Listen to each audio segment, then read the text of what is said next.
If you have been on Pinterest for more than 5 minutes, you already know the struggle of what to create next. Here's the thing that most people skip entirely, guys.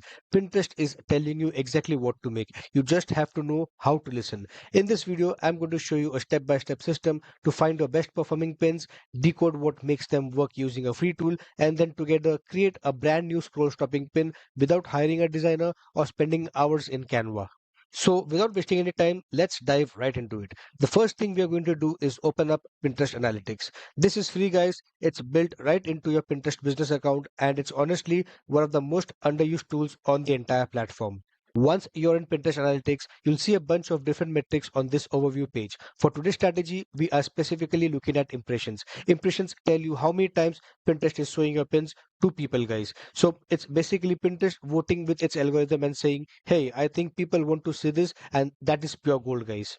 Sort by top impressions and look at what's at the top of that list. Don't overthink this, guys. Whatever Pinterest is showing the most is what Pinterest wants to show more of that. And that's exactly what we are going to double down on. In my case, right now, what's climbing to the top is birthday card ideas, birthday card content, which means handmade, DIY, scrapbook style content are getting pushed hard by the algorithm. That is our signal, guys. That is our breadcrumb. Now let's follow it.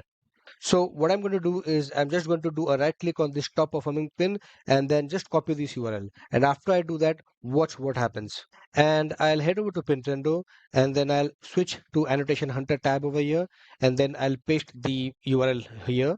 And then what I'll do is I'll click on Fetch Annotations. Pintrendo then goes out and reads how Pinterest has tagged your pin and returns a list of annotations. These aren't random guesses, guys. These are pulled directly from Pinterest's own keyword database. So for my birthday card pin, here's what came back. This is the part that genuinely changed how I approach Pinterest content, guys, and I don't say that lightly. Pinterest secretly tags every single pin with what they call annotations, basically keywords and interest categories that their AI has identified in your image, title, and description. These annotations are how Pinterest decides who to show your pin to. All right, so let's come back to Pintrendo and see what Pintrendo has fetched for us. So for my top birthday card pin, here's what came back.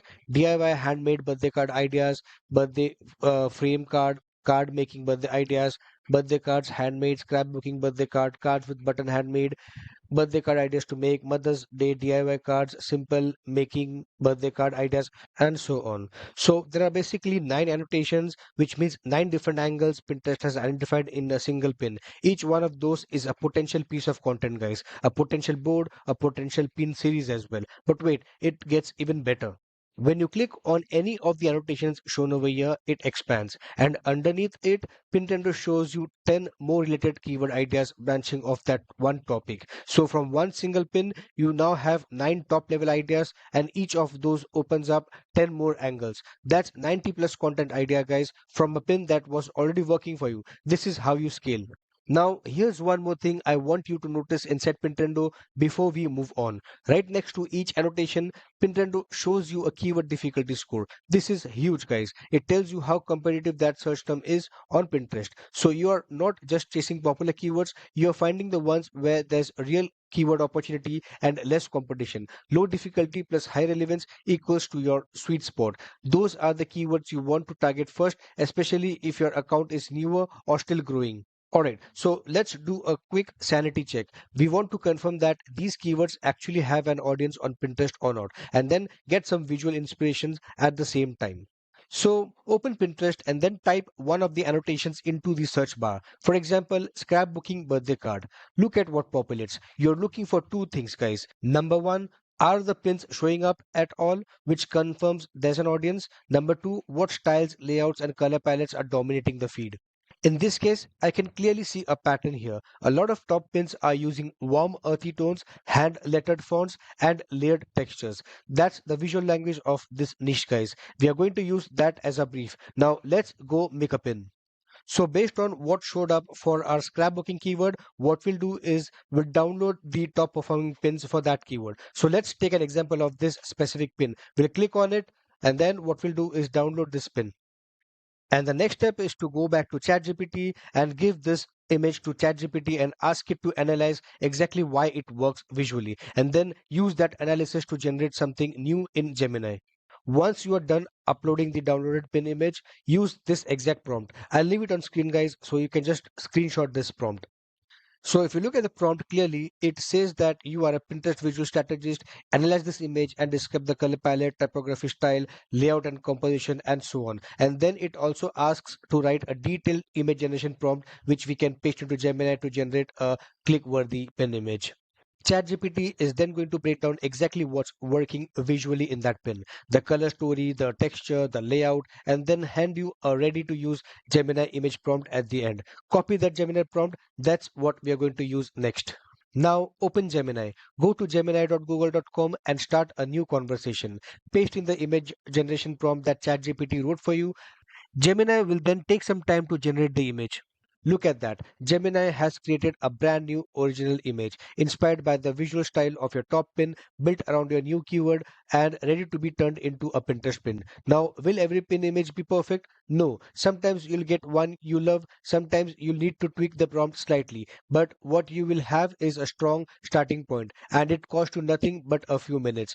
Done is better than perfect. Publish it, pin it, and move on.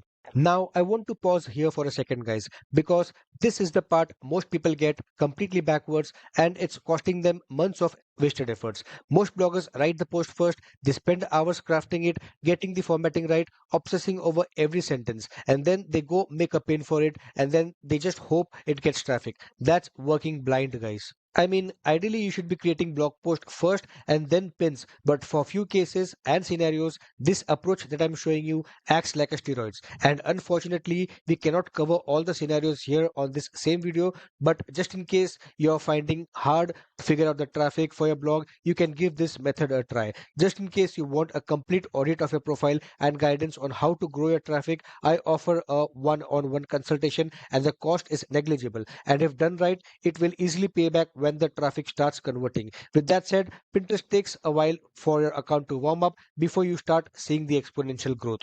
Link to my services are there right in the description below.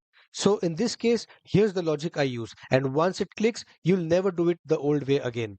The pin is your test. It's a tiny piece of content that costs you maybe 15 minutes to make. You put it out into the world and Pinterest tells you immediately whether people want to see it or not. If it gets impression, if it gets saves, if it gets clicks, that is your green light, guys. You have now confirmed that there is a real audience for this topic before you invest 2 hours writing a full blog post. So this approach is all about pin first, validate the demand, then write the post. Now, here's the trick that no one will show you. Head over to ChatGPT again and open a fresh conversation. Upload the pin image, the one that you use to generate your Gemini graphic, the one that shows the actual birthday card. And then we are going to ask ChatGPT to do three things. That is to analyze the card in the image, write a full blog post around it, and give us an image generation prompt for the featured image as well. Use this prompt. I'll put it on screen. If you look at this prompt clearly, you'll see that this prompt is super detailed. It says you are an experienced craft blogger and Pinterest SEO writer. I am uploading an image of a handmade birthday card. Please do the following. And then it asks to do the following, like analyzing the image, writing a detailed blog post, including the brief intro, and so on. So you can just take a screenshot of this prompt. So once I paste this into ChatGPT and I hit the enter button, look at what just came out. You got a full blog post, step-by-step instructions built around the actual image you are featuring and a ready-to-go featured image prompt all in one go. Now take that featured image prompt and drop it into Gemini exactly like we did it before and generate your blog header image. Now your entire post, that is the copy, the instructions, the visuals, is all built around the same card that's on your pin. That consistency is not an accident, guys. When someone clicks on your Pinterest pin and lands on your blog, they see the same card, the same style, the same vibe. There's no disconnect. That lowers your bounce rate, builds trust, and keeps people reading. So in this video, I gave you the full loop, guys. One validated pin becomes one targeted blog post built on proof that the traffic is already there. So let me quickly recap what we just did. This is the full system, guys. Pinterest tells you what's working and Pintrendo tells you why and where to go next. You pin first to validate the demand and only then you write a blog post so every single piece of content you publish already has a traffic waiting for it. Guys, if you want to skip the months of guessing and start seeing Pinterest traffic actually move, I have made a free Pinterest blueprint guide for you. The link to that guide is there right in the description below. Grab it now while you are here and come back and tell me in the comments how your first 30 days go.